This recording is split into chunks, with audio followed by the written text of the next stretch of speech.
Hey guys, welcome to Easy to Keto. So today I thought I will share what I eat in a day. Now for those of you who follow me regularly, most of you know that I do intermittent fasting most of the days, but on weekends I like to have my coffee in the morning with some heavy cream in it and a small breakfast along with it. So again, if you're new to this channel, please be sure you hit that subscribe button and ring that bell so that you'll be notified every time I post a new video. So I'm going to start off with my morning coffee. Now I know a lot of people have really fancy coffee makers and contraptions, but I picked this up on a trip to Costa Rica and it's so simple that I just love it. So in this, I'm going to put in some coffee. You can use any coffee you want. I like the Javalia Majestic Roast. It's yummy. And what you do to this is kind of hold the bottom of it and press it tightly so all the coffee grounds kind of stick together. Once that's ready, I have hot water in my kettle. So what we're gonna do is we're gonna put in just about an ounce or ounce and a half of water in there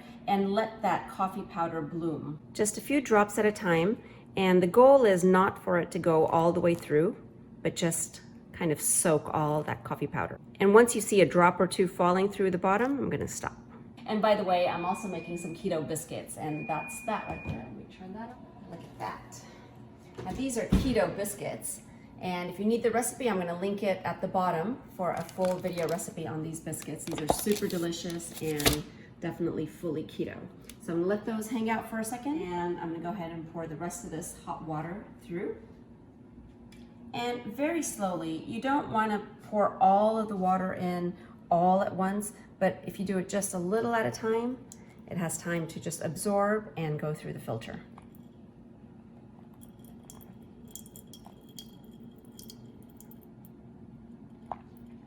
Water's over. I'm going to wait for all the water to go through the filter until it stops dripping. And it's really important to not squeeze this. I know there's a temptation to squeeze that to kind of get every little last bit out, but all the coffee experts always say you should never squeeze it. Even tea, don't squeeze the leaves or the grounds, because some form of bitterness usually comes out if you do that. So I'm going to listen to them because I'm not a coffee expert, but I do enjoy this coffee. And that looks good right there. And now in my coffee, I use about a tablespoon of whipped cream per cup. So I'm gonna go ahead and put that in there. This is heavy whipping cream. And I also use erythritol. Now this, some people don't like sugar in their coffee. We do, we enjoy it. So I'm gonna go ahead and put some erythritol in there. And finally give that a stir. And let me pull this out. Kept them in there to stay warm. But let me show you one of these biscuits. Look at that, nice and brown. Now this is made with almond flour, so if you want to make this recipe, please go and check out that video on how to make this really flaky, delicious keto biscuit. Oh, yum. And I'm just gonna put a little bit of butter on here.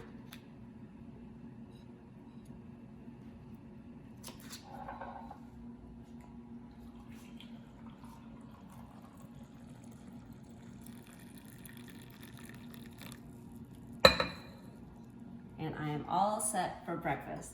I got my delicious keto biscuit, my keto coffee. It is the best thing in the morning. So I'm gonna go ahead and enjoy this, and I will see you back in just a little bit for lunch. So it is lunchtime, and here's what I'm having for lunch today. So I had made some mushroom soup earlier in the week, and what I did was I made a big batch of it and then I froze it, just because I bought a lot of mushrooms in this quarantine, self-quarantine that we have, and mushrooms tend to go bad really fast. So I went ahead and made the soup, and I ate some that day, and then I froze the rest of it, and then I defrosted it, and here it is. It's so super convenient to have that on hand, and it's a great lunch to have some soup. And I also have some asparagus. Now this asparagus was just sauteed with a little bit of garlic, olive oil, and a little bit of pepper, salt, and a squeeze of lime or lemon juice. And it's fantastic. I just did it on the stovetop, a quick saute, and it got ready in like 5 minutes. So that's ready, my soup is ready. The only other thing I'm gonna do now is I have my hemp hearts, and because I'm a vegetarian and I'm always looking for protein sources, this soup probably doesn't have as much protein as I would like to have it, especially for me to meet my macros, and especially on the protein level. I'm just gonna sprinkle a little bit of hemp hearts over the top. Now, hemp hearts don't have a lot of flavor on their own. It has a really nutty texture, so it's gonna just add to the flavor of the soup without really taking anything away from it. And right now I just put a tablespoon of that in it. It's got a lot of protein. 3 tablespoons has 10 grams of protein. So this just amped it up a little bit. So I'm gonna have this for lunch, and then I'll see you back in a little bit for dinner. And if you need a recipe for this mushroom soup, please click on the link below, and it has a detailed video recipe on how you can make this delicious soup. So it's dinner time now, and I've been cooking a lot over the past week, and I know a lot of us have been because we've all been stuck in the house. So I wanted to do something a little simple and quick. And I thought, let me make some quesadillas. So let me show you how to make some low-carb quesadillas. I'm gonna be making some mushroom and spinach quesadillas. So I have these baby bella or cremini mushrooms right here, and they work really well to saute because they don't melt away, and you can still kind of taste them after the sauteing. So I'm gonna chop up some of these. Just gonna get rid of the end part like that, and I'm gonna keep the rest of the stem because it works out really well. And just slice them. Again, you don't want them too thin, otherwise they kind of disintegrate while you're cooking. So just a little bit of thickness is perfect like this. I'm gonna go ahead and chop these down. So I have all my mushrooms chopped, and this looks like a lot of mushrooms, but keep in mind that they do shrink as we cook them. And also I'm making these quesadillas for the whole family. So if you're only making it for yourself, you probably just need about 3 or 4 mushrooms. But I have a skillet right here on medium heat, and I'm just gonna drizzle a little bit of olive oil. And once that's a little bit hot, I'm gonna add some mushrooms in there.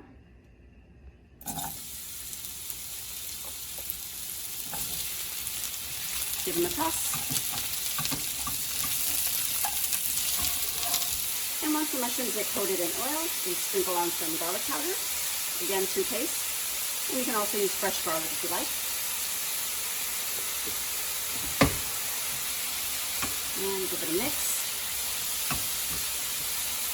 And now I'll add a little bit of salt. Now be careful when you're salting these because they're going to shrink and the salt will intensify, so start conservatively. And we're going to cook these down until the oil kind of separates from the mushroom and all the moisture gets evaporated. And there's no more moisture here, but I'm going to cook it just a little bit longer until they get a little caramelized, and that's going to bring out all the flavor in these mushrooms. So the mushrooms are sauteed, and in the same pan, I'm going to put in just another little bit of olive oil again. Get that heated up. And here I have some fresh spinach leaves. I'm going to add these in. And I'm doing a quick toss. We just want these to wilt just a little bit.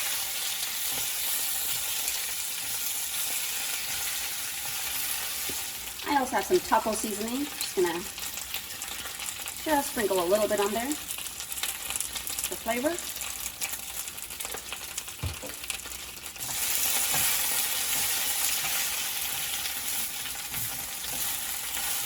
Again, I'm not going to overcook these leaves, just until they wilt a little bit, and they'll be ready. And that looks perfect. All right, so we're finally ready to put together our quesadilla. Now, for the low-carb tortillas, I love these Fit and Active tortillas, and I'm not being sponsored, so this is just purely my opinion, but I get these from Aldi. This is about the only place I ever see them. I don't know if it's their brand or not, but they cook up so amazing. Like when you actually cook it on the stove with a little bit of oil, it actually crisps up and it feels like a real tortilla. You cannot tell that it's a low-carb tortilla, and it only has 4 net carbs per tortilla. So this is what I'm going to use. And my pan is hot here, so I've got a little bit of oil. Just going to drizzle in there. Coat the pan. And in goes the tortilla. And the minute I put it in there, I'm going to just coat the bottom and immediately flip it over. And then the bottom side is going to get cooked a little more than the top side, because eventually we're going to flip it around, and while we're stuffing the quesadilla, we don't want it to burn. So that's why we're going to do the bottom side first, and this side has just the oil on it, and it's going to remain like that for now. Okay, and you can just peek on the underside and see how that's nice and golden. That's perfect. Flip it around. And I'm going to start stuffing the tortilla. Now this is about 1.5 ounces of Monterey Jack cheese. You can use as much as you want. I like about 1.5 ounces, especially if you're counting your macros, then you can figure out how many carbs and fat and calories, so forth there is. And on top of that, we have our spinach leaves that have been lightly sauteed. Have some mushrooms. And you can put as much or as little of this as you like in there. And also you can add things in there. I've added jalapenos in there, I've added olives in there, so whatever you have on hand will be perfect. I also have some spring onions, gives it a nice fresh flavor. And finally the second half of the cheese goes over the top.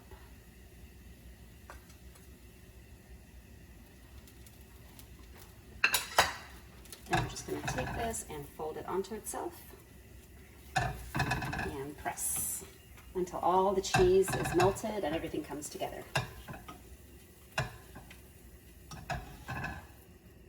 Look at that, it's beautiful.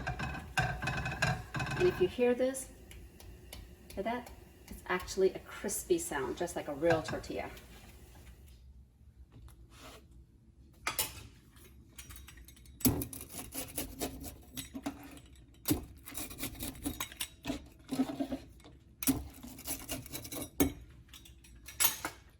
So there you have it. Here is my dinner. I've got my spinach and mushroom quesadilla.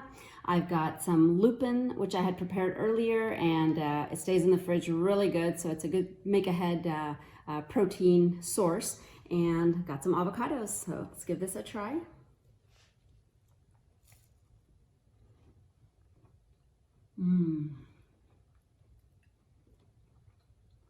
That tortilla is fantastic. And the mushroom, just the right amount of bite. Spinach is flavorful. This is a perfect meal. So thanks for watching What I Eat in a Day. Now, if you like videos like this, please be sure you hit that subscribe button and ring that notification bell so that you'll be the first to know every time I post a new video. And be sure you like the video and share it with your friends. And leave a comment to say what you eat in a day or maybe what kind of videos you'd like to see in the future. But remember, it's easy to keto if you know how. Thanks for watching. Bye.